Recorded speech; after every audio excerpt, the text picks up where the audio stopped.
Imagine a woman born into a world where kingdoms fought for survival, where the shadow of European colonizers stretched ever longer across Africa's coasts, a world where the slave trade tore families apart, and empires clashed in brutal wars for land and power.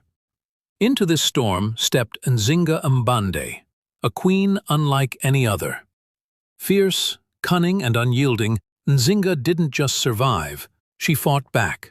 Against Portugal's powerful armies, she carved a path of resistance that would echo for centuries. But who was Nzinga really? And how did a woman, born into a small African kingdom, become a legendary warrior queen who outsmarted one of the world's most advanced colonial powers? This is a story of war, diplomacy, betrayal, and a will so strong it changed history. Nzinga was born in 1583 in the Ndongo Kingdom in modern-day Angola. Her father was the powerful ruler of Ndongo, and from an early age, Nzinga was groomed to understand the brutal realities of power and survival. Royal life was no fairy tale. It was a game of strategy, survival, and fierce competition.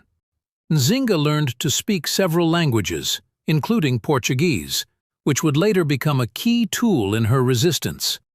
But the biggest threat wasn't just rival kingdoms, it was the Portuguese. They had arrived decades earlier, bringing ships, guns, and a hunger for control.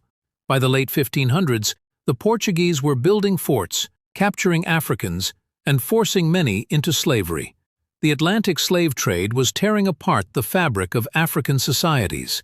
Nzinga's brother, King Mbande, ruled Ndongo during these terrifying times. The kingdom was pressured constantly to submit to Portuguese demands, tribute, slaves, and land. But resistance simmered beneath the surface. When her brother died, Nzinga seized a moment most would shy away from. She claimed the throne. And she did so at a time when it was nearly unheard of for a woman to lead an African kingdom into war. Nzinga's rise wasn't just about warfare. She was a master diplomat, using language and negotiation to buy time and protect her people. Her fluency in Portuguese gave her an edge at the negotiating table. But Nzinga never bowed to the colonizers' arrogance.